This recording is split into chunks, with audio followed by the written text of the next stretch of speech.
Does anyone remember some guy with 3 first names on a video fairly recently pointing out that Tesla stock was shifting from who cares bro to once again becoming talk of the town? Well, here we are, folks. Called it again. Why would that be? Well, the finance media is quite predictable. Stonk goes down, zero discussion. Stonk goes higher. Oh, look, let's bring on more guests to talk about the stonk that's currently going up over the short term. Entirely predictable. Now, to be fair, it could just be a total coincidence, but I'm going to say this one more time.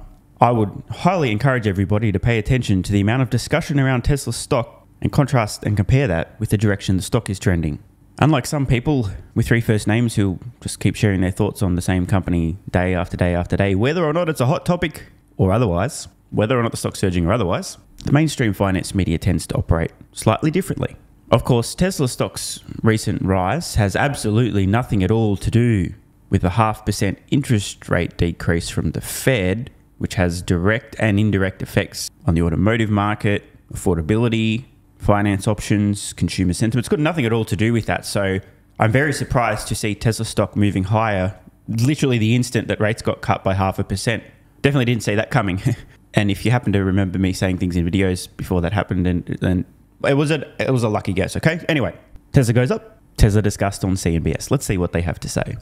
Tesla showing some sparks of life, surging nearly 10% this week and far outpacing the rest of the Mag 7 stocks. The stock is up 21% in September, its best month since June of last year, and gains come ahead of Q3 delivery numbers coming next Wednesday and the highly anticipated Robotaxi reveal coming almost a week later. Yeah, a lot of the analysts are getting more bullish going into the delivery numbers.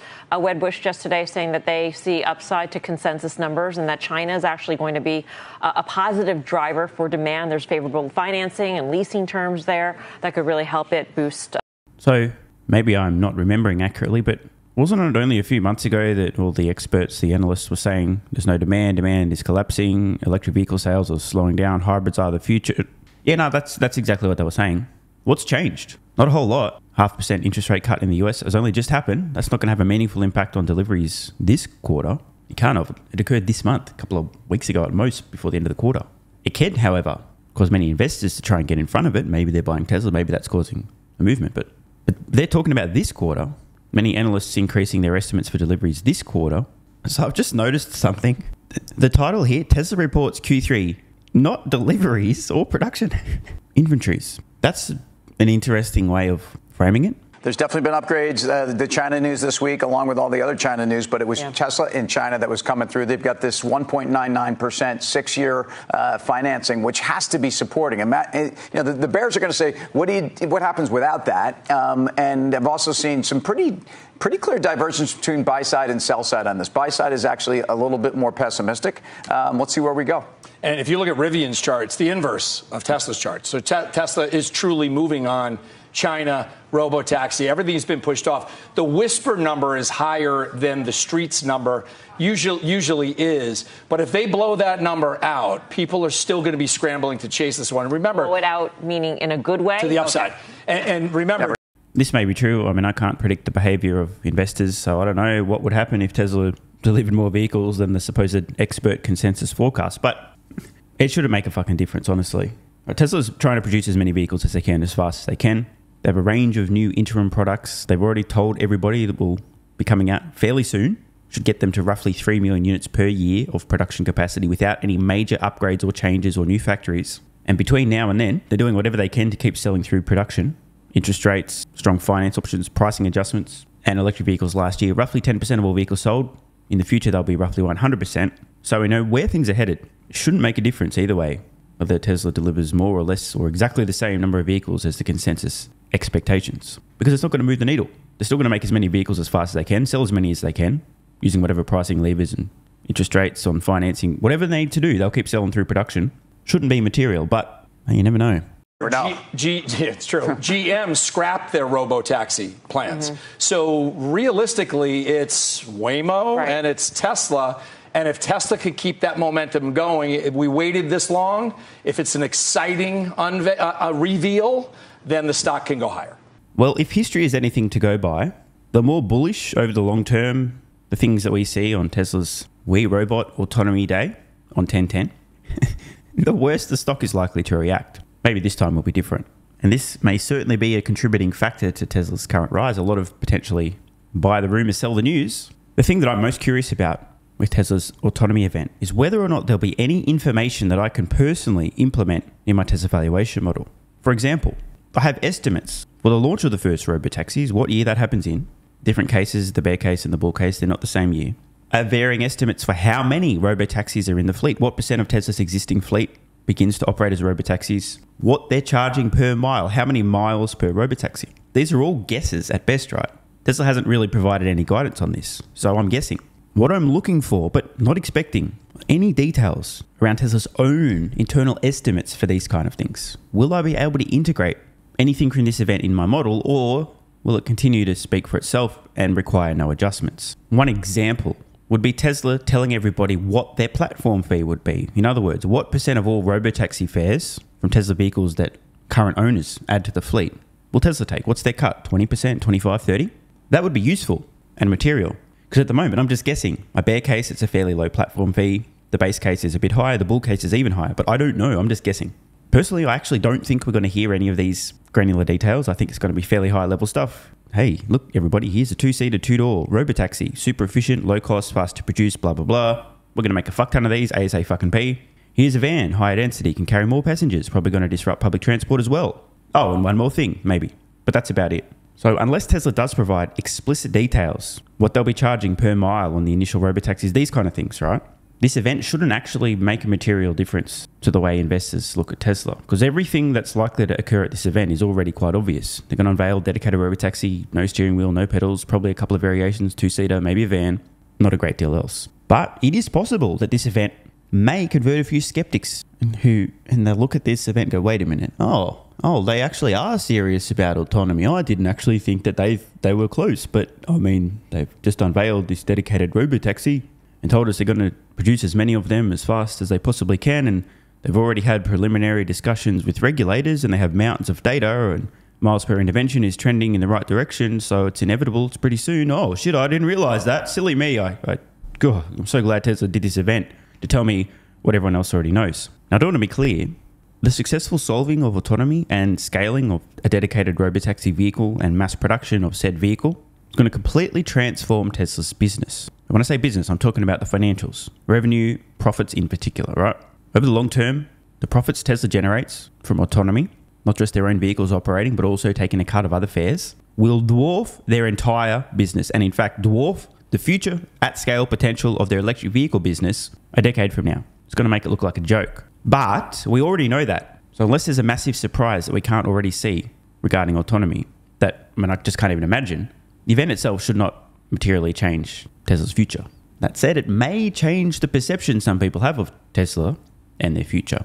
Just a reminder, ARK Invest valuation 5 years from now for Tesla is almost entirely based on autonomy, and we're on the same page with that. In fact, as Musk has said, and I've also said, if you don't think Tesla will solve autonomy and you don't think you have a meaningful lead here and an advantage, you shouldn't own the fucking stock. I tend to agree with that. I mean, look, you're welcome to do whatever you want, right? But I just don't understand why anyone could make a strong case for owning Tesla without them not only solving autonomy, but taking a massive slice of that opportunity. And as promised, Tesla, currently the talk of the town.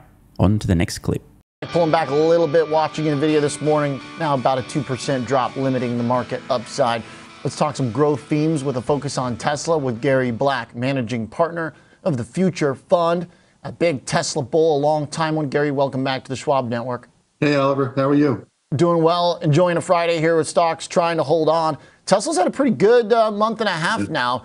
You think this is an expectation that they're going to do a big unveil, or maybe that some of the auto strain will find some relief now that we're cutting rates here and abroad? What's going on, Gary?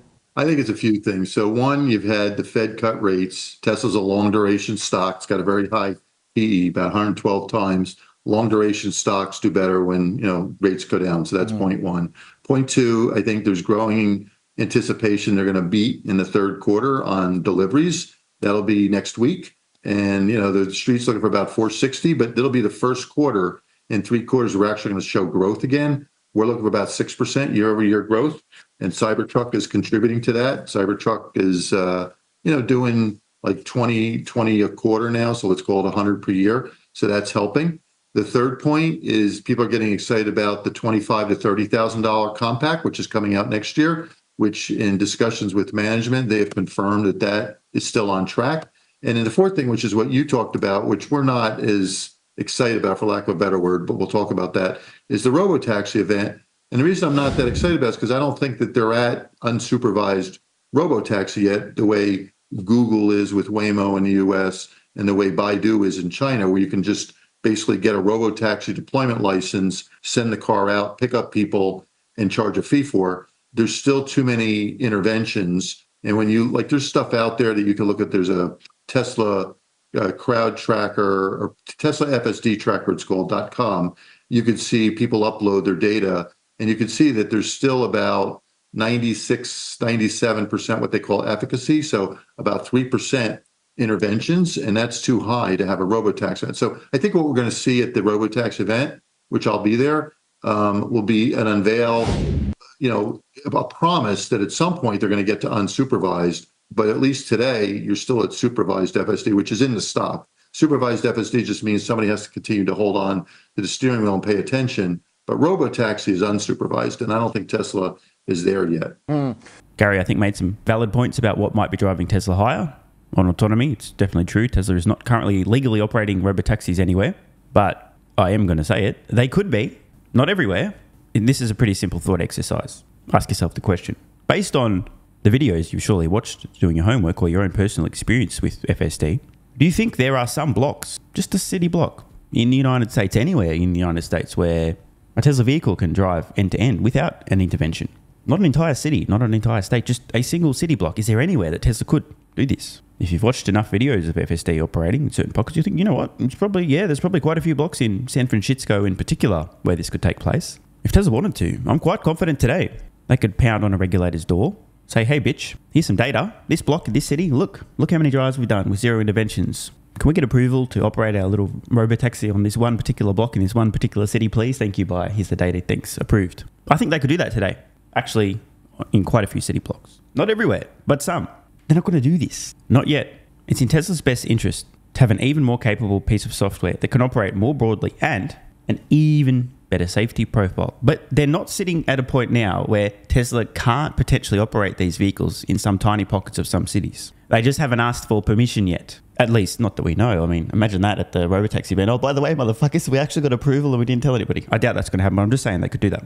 But it's important, I believe, to not look at companies like Waymo operating Robotaxis and look at Tesla not operating Robotaxis and then decide, well, that's proof that Waymo's ahead of Tesla on this particular problem. If Tesla had sought regulatory approval for Robotaxis and been knocked back because their safety profile wasn't there, it'd be a different story. We don't have any proof of that. I think the opposite is more like, I don't think Tesla's even approached the regulators yet, because what's the point? Better for them to start massively producing the dedicated Robotaxi vehicles at scale. And once they've ironed out some of the kinks with production and can start pumping these things out at volume, that's the point where you seek regulatory approval in certain regions. You want there to be a close match between production volume on the dedicated Robotaxi and regulatory approval to roll these things out. Seems reasonable, right? The other very important distinction is that Tesla's developed software that will massively scale very quickly because it's a generalized solution. Waymo does not have a general form of autonomy. They have to pre-map in HD and use LiDAR. It's not the same stuff. It can't scale quickly. So again, back to that thought exercise. I mean, ask yourselves a question based on the footage you've seen or your own experiences driving this software. Do you think there are any city blocks in the United States that Tesla could operate these things, could get regulatory approval, could have a mountain of data showing how safe the vehicles are, zero interventions on this particular block over and over and over? Oh, okay, cool. I think a lot of people, a lot of box tickers, very smart box tickers though, much smarter than me, are just waiting for the tick regulatory approval for Robotaxis before they recognize what Tesla software is actually capable of already doing. What about the competition? We were talking with Ross Gerber yesterday at Gerber Kawasaki, and he was talking about how Waymo's already taken over the... Wait, did somebody say Ross Gerber? Is that the same guy that manages the GK ETF? The one that we're seeing on screen now in orange, showing data up till April 2024, and the GK fund's ownership of Tesla stock from late 2021, a peak of just over 8,000 shares, and then where the chart ends having sold down to less than 1,000 shares held in that fund. Hang on, April 2024, dumping, from 3,000 down to 1,000 in the matter of what looks like days, dumping Tesla stock in April. Hang on. Why does April 2024 ring a bell? Wait, what is this post that we're reading? What's this SMR thing? Hang on. Oh, I remember. I remember this. April 2024, Tesla stock getting as low as, well, actually, technically $138 per share. All right, so dumping your Tesla stock, unloading the 52-week lows. Interesting. And what's this post say? Over this period, which was from 2021 until April 2024, this guy with 3 first names claims to have added about as many Tesla shares as the GK ETF sold. This person with 3 first names then goes on to explain, of course, I am just a dumb YouTuber with a bad haircut who doesn't wear a suit and will deeply regret decision in 5, 10, 15 and 20 plus years. Robotaxi, Schmobotaxi. My brain is too small to understand what a terrible mistake I have made. Plus, I am a deluded Tesla fanboy who can't think clearly. By the way, I just have to zoom out a little bit just for context here. This chart, roughly to scale. Now, you can ignore the blue with ARK Invest. That's based on the right. The rest of these, though, on the left, the GK ETF and Gary's Future Fund, green, orange, and this line for SMR, roughly in proportion. So just the reason I'm sharing this is just to show you the current Tesla shares held, at least up to April 2024, for the GK ETF, the Future Fund ETF, and some dumb fuck who creates videos about Tesla all the time and apparently is putting his money where his mouth is. Looks like he kept buying the same time that others were dumping. In fact, this same arrogant prick, 17th of April, posts a meme of him strutting with a caption, leaked footage of me placing my Tesla buy orders today when Tesla stock was roughly $155 per share. Today, $260. Wait, this same prick again? It's late April 2024 and Tesla's market cap is $460.78 billion. I'm still buying. Where are we today? Oh, that's right, over $800 billion market cap. So that long detail was just me explaining that while Ross was crying, I was buying. Coast and it's uphill battle for Tesla. And my point was like, all right, well, at least we know like it works and that people are willing to go into robo-taxis. Yeah. So there should be some, pretty big market. What do you think they could do to really surprise and win over the doubters? They have to get to, unsupervised robotaxi. They have to show that the car drives itself 99.99% of the time. You mentioned Google Waymo. Waymo is doing, this is last year's numbers, 17,000 miles without an intervention. Interesting comment from Gary. Now, I came across this post today from Rains over on X. Let's just read a few highlights. I'm tired of hearing bears keep saying Waymo has more than 10,000 miles per disengagement and comparing it to FSD. Now, these people have zero clue about the numbers and don't know what they're talking about. Let me explain why. Waymo doesn't report events when remote operators assist the car as, quote, disengagements or interventions. They only report when the car gets stuck, e.g. on a closed one-way road, and needs somebody to physically go out and retrieve it. So you guys can find this post on X, but the long and short of it, when a Waymo vehicle doesn't know what the fuck to do, it calls home and says, hey, Daddy, what do I do? And Daddy says, oh, okay, just do this. That doesn't, at least according to the data Waymo is reporting, count as an intervention. If Daddy's on the phone telling the Waymo vehicle, hey, just choose this, it's not literally on the phone, but you guys get it, right? It's like, which lane should I be in, Daddy? What do I do? If Daddy says, get into the right lane, Waymo says, okay, that's not an intervention, as it's reported. But didn't Daddy have to intervene and tell young Waymo what to do? Yes, but not counted. So rather than having a remote operator literally physically taking the car over, the Waymo is like, oh, fuck, Dad, what do I do? Hang on, let me call Daddy. Daddy, do I move into this lane or go into this one? What do I do, Daddy? Daddy says, do this, bitch. Not an intervention. Only reported as an intervention when someone physically has to intervene. Now, that's not to say that Tesla's FSD software is currently perfect or could operate autonomously everywhere. Clearly not. But rather than looking out to an external source and trying to compile how much data are they claiming per intervention, instead, why not just actually look at the capability of the software itself, or better yet, use it, and then map your understanding of what you've experienced and seen into the real world and go from there. E.g., are there examples of Tesla vehicles today, by the way, spoiler alert, there are many, driving in certain places, intervention-free, end-to-end, starting point to destination without any interventions? Do these examples exist? The answer is yes. This isn't to say that these vehicles could operate everywhere intervention-free, but there are many examples now of drives of 2 minutes, 5 minutes, 10, 15, 20, 30, 40, an hour, 2 hours with no interventions. Rather than deferring to the so-called experts and the so-called data being published by these companies, instead, why not believe your own eyes? That's not to even begin on the discussion of the way that Waymo is achieving its lower interventions according to the way that they're reporting these on drives. That is pre-mapping in HD, using LiDAR, a very brittle, non-generalized, non-scalable solution. And in case you guys missed it, I did just want to share this warning that Elon Musk has issued to both Tesla investors and non-investors. If you read between the lines, Musk reposting graphics for the Autonomy event We Robot with the caption, "This will be one for the history books." Now, of course, the skeptics will say, "Oh, Elon, stop hyping it, Elon, shut up, bro." And I would say, well, what if he's right? I'm just saying, what if he's right? There may be a few people after this event harboring some regrets. If you go to that Tesla FSD tracker, they go about 360 miles without intervention. So they need to improve it by about 50 times to get up to where Waymo is. And I think they can. The nice thing about Tesla is they have a scalable business. You know, their cars cost. So I just have to say the obvious thing.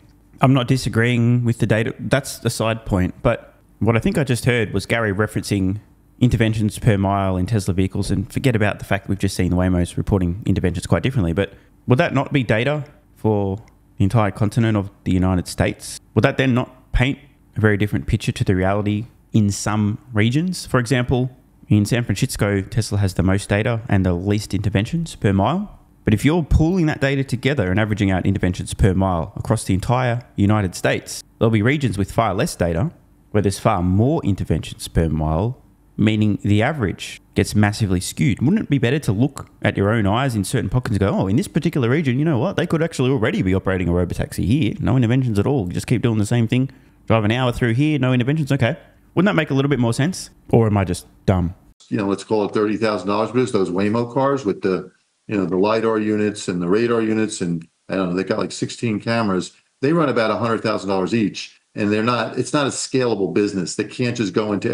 Hey, Gary just said something very accurate. It's not a scalable business. So you'd probably need to believe that Tesla doesn't have a scalable solution for autonomy in order to imagine that there's not a meaningful difference between Waymo's approach and Tesla's approach over the long term, right? Because if Tesla does have a scalable solution and Waymo doesn't, well, scalable versus not, hello. And that means one scales and one doesn't, hello.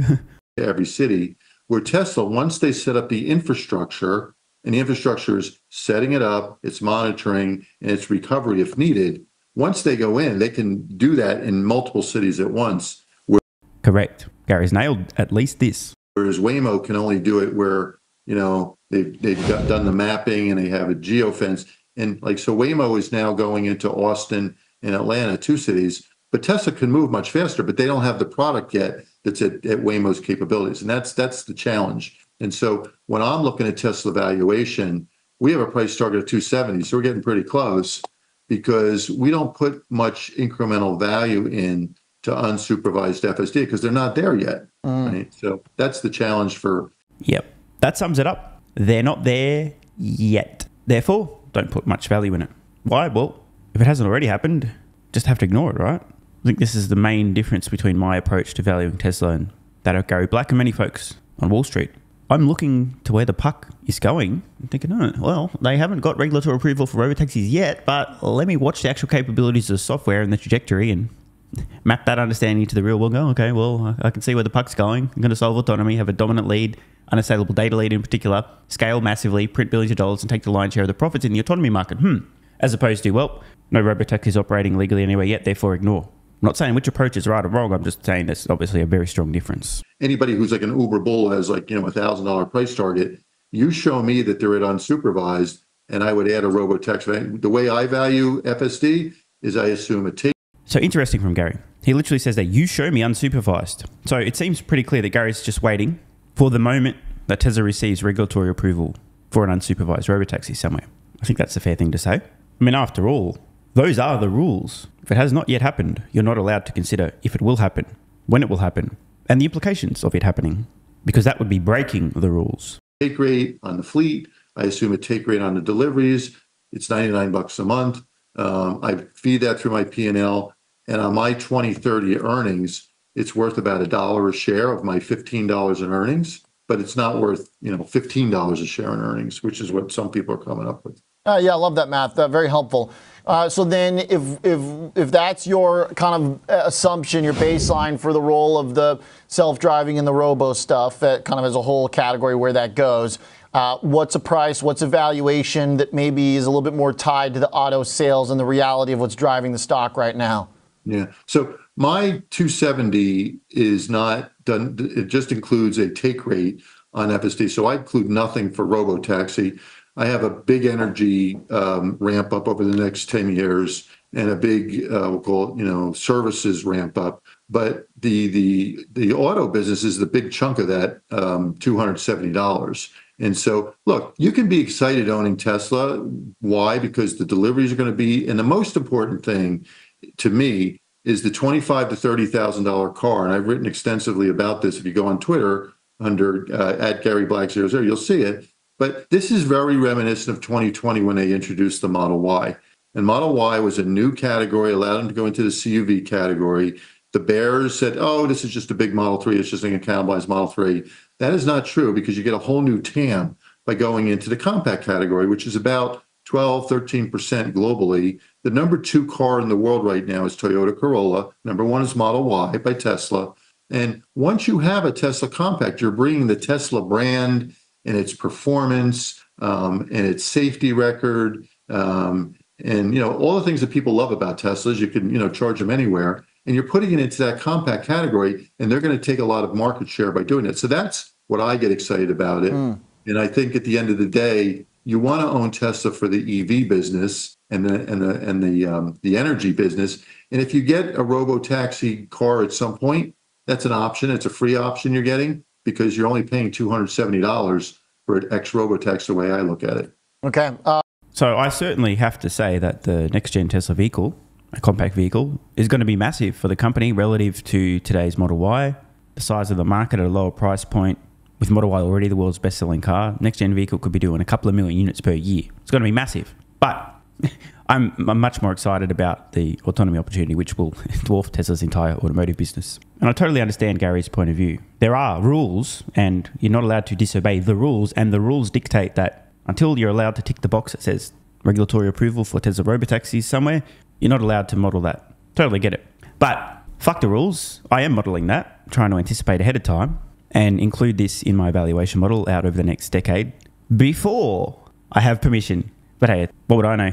Great argument. So much more important, generally, lower priced cars, getting something to really even ingrain them deeper into car culture, society in general. The cheaper, the more affordable you can get, essentially, is the way you're going to have the much more kind of sustainable growth, too. Because then also, by nature of pushing a cheaper car, they're going to have to be forced to shore up all the financials in the tightest way possible to make sure they can get the margin out of that. It seems like that's a pretty big part of Tesla's bull case too, relative to GM and Ford and others still, is that their margins are pretty solid at this point compared to the legacy companies' EVs. Well, and that's true, but you also have to think about what you just said. They acquire a customer by bringing them into the compact category, so $25,000 to $30,000. As though people grow older, they have kids, they need new cars. As long as they're happy, and Tesla has very high customer satisfaction, the next time they buy a car, it might be a Model Y, they'll stay with Tesla. And once they're used to charging it up in their garage, they install a charger for $500, or they get used to going to the charging stations, they will stay with the Tesla. So it's actually a good, from an acquisition of a customer standpoint, once they're in the Tesla family, they don't tend to leave. So I think that's important. Your point about margins, Tesla's margins are already in the gross margins, already in the 16, 17 range. Exactly. And a lot of people say, well, once they go into compact, the margins are gonna suffer. That is not true because this is a very scalable product. We're anticipating that within about 2 to 3 years, compact becomes the $25,000 to $30,000 car. They didn't name it yet, so I'm calling it compact. But compact becomes their best-selling car, and it's going to be produced at scale, probably in both Austin and probably in Beijing. So Tesla's next-gen vehicle, it's going to be produced everywhere at massive volume and certainly will become their best-selling product, no question.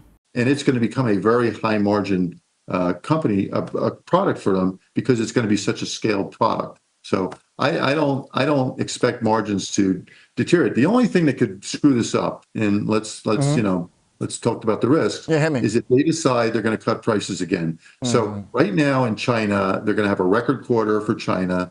They've been tracking at record numbers all year. And, next week will be another big week. The fact that the China economy is being, basically, stimulated very, very aggressively is going to help Tesla, right? And so the China numbers should continue to be strong, but it's going to be a record quarter for China. Europe has been weak. And I don't know if it's just because, Europe's in worse economic shape than the rest of the world, or, there's just... No, that's it, basically. I think so. I mean, that's probably the answer. I was going to say maybe there's some brand issues with Tesla in Europe. I'm not sure. But in the U.S. has been okay. I mean, but a lot of it's been bolstered by Cybertruck this year. But I do think that as long as China can start growing more rapidly than it's been, China's going to continue to be the engine that's going to drive Tesla. Yeah. And I think you're going to see that into 2025. And again, that $25,000 to $30,000 car, you remember you were here back in 2020 when Model Y came out. The bears said it's just as big Model 3, it's just going to cannibalize Model 3. It did not. It cannibalized Model X, which is the big SUV. And the stock went up 7 times in 2020 because earnings estimates kept leapfrogging each other. And while compact is not as big a category as CUVs, it's, maybe 12 to 15 versus CUVs are, let's call it 30 to 35. So it might be a third to a half. It's still going to be a big incremental category for Tesla again. And that's the goal of marketers, to keep extending your product to get more TAM. Got it. Love the numbers, love the logic. And important reminder, too, that the cheaper car probably going to be a bigger immediate kind of, accretive thing to the bottom line than the Robotaxi stuff, but still fun to think about where that could go. Appreciate it, Gary. Thanks. So definitely agree with Gary. The potential of the next-gen vehicle is massive, but Autonomy's got to make it look like a rounding error. Now, some interesting comments here from the host that their next-gen vehicle could have a more immediate impact. I'm presuming he means on Tesla the business, but maybe he means on the stock, than Autonomy. Just got a question for you guys that I don't know the answer, or maybe I have my own hunch, but given the fact that, as far as we're aware, Tesla is not already manufacturing their next-gen vehicle. If they are, I don't know how the fuck they're hiding it. And given the time it takes to ramp to volume production on a new product, a new vehicle, whereas Autonomy is more of an over-the-air software thing, at least initially, which of these two things do you personally think is going to have the bigger and nearer-term impact on Tesla? The successful ramping of a next-gen vehicle, which to get to volume could take, 18, 24 months plus, or could, in the next same period of time, 18 or 24 months, could Tesla start scaling their Robotaxi business? Just a little bit of food for thought. And Gary Black's insights are very, very important. It provides a window into how many folks on Wall Street think about Tesla and how they value the company. Want more content? Early access? A bunch of perks? Click the links in the pinned comment. AG1 is awesome. I've been taking it daily now for more than 3 years. It's a great way to fill in nutritional gaps. It's packed full of vitamins, minerals, and whole food source nutrients. Plus, has prebiotics, probiotics, and adaptogens to improve gut health, regularity, and help your body handle stress. I'm always looking for an edge to help me feel and perform my best, which is why I haven't missed a day of AG1 for more than 3 years. And I haven't missed a daily video in more than 3 years. Must be a coincidence, right? Just try it and see how you feel. Click the link in the pinned comment or head to drinkag1.com/SMR and get yourself a free 1-year supply of vitamin D3 plus K2 and 5 travel packs. But don't take my word for it. This is what viewers of the channel had to say after trying AG1. I feel like I have a lot more energy since I started on AG1. By the way, viewer, that makes 2 of us. On to the next. Just got my AG1 in the mail. Legit feeling the effects after day 3. This viewer's been taking AG1 for 8 months and says, what an investment. Another. 3 months ago, I started AG1 and have been enjoying the evenness of alertness and energy that lasts the day. I just started the wife on it too. Are you convinced yet? I mean, hey, it's worth trying, right? Click the link in the pinned comment or head to drinkag1.com/SMR, or I can keep going. There's plenty more to come. This viewer, after about a month on AG1, definitely a lack of fatigue in the afternoon. Pleasant side effect is that my coffee intake has imploded and is almost down to 0. One more? Yeah, why not? I honestly feel younger and will be continuing to use AG1. This stuff really is crazy good. I didn't think it would be, but this stuff is awesome. It really is what everyone is saying. One more? Don't mind if I do. I've just received my 3rd month supply. I've drank it every day. I have so much energy throughout most of the day. I'm productive, started a new business, started socializing, refurbished a boat. It's no coincidence. Thank you for your persistence, your integrity, and your insights. Now look, These are not my words. These are not my testimonials. This is what you guys and girls are saying. Maybe it's 100% placebo effect. But even if that's the case, I think it's money well spent. Click the link in the pinned comment or head to drinkag1.com/SMR and get yourself a free 1-year supply of vitamin D3 plus K2 and 5 travel packs. If you're still skeptical, hey, I don't blame you. Everyone on the planet seems to be promoting AG1 now, but guess what? They weren't nearly 3 years ago when I had this to say privately to my Patreon audience before there was a relationship, when I was asked about what I was doing for my health, energy, and so on. Just sharing my genuine, honest thoughts about a product I'd recently discovered that was at the time called Athletic Greens, now AG1. If I could only recommend one supplement to take, Athletic Greens, and I'm not getting paid to say this, Athletic Greens is a fucking game changer. I cannot believe how effective this is. No longer having a lack of energy in the afternoons. It's fucking amazing. There's only one thing to recommend, seriously. Try Athletic Greens. You won't go back. So obviously, just like Elon Musk is a liar, a fraud, a con man, a scammer, a fake engineer, and Tesla's going bankrupt, you shouldn't trust that guy from about 3 years ago who, without any financial incentive, was promoting this product to his audience on Patreon when they were asking about health and what he's doing for supplements. Because obviously, there was some other reason he recommended that, obviously. Not sure what it was, but don't trust that guy. And all the testimonials, like my mental game has improved with AG1. I feel better than ever. I'm so impressed I've bought it for both my parents. I feel more focused and have better digestion. Incredible difference. No more afternoon fatigue. It's relieved gut issues. These are all just obviously fake testimonials from fake people. Right? Wrong. Just try it. Unless you hate yourself. If you hate yourself and you don't even want to risk possibly feeling better, this is not for you. But for everyone else, what's the worst that could happen? Try it for a month. See how you feel. It's a no-brainer. Just click the link in the pinned comment or head to drinkag1.com/SMR. You'll get a free 1-year supply of vitamin D3 and K2 plus 5 travel packs. And you'll take the colossal risk that maybe you might have a similar experience to some of the people whose testimonials we've read in this video.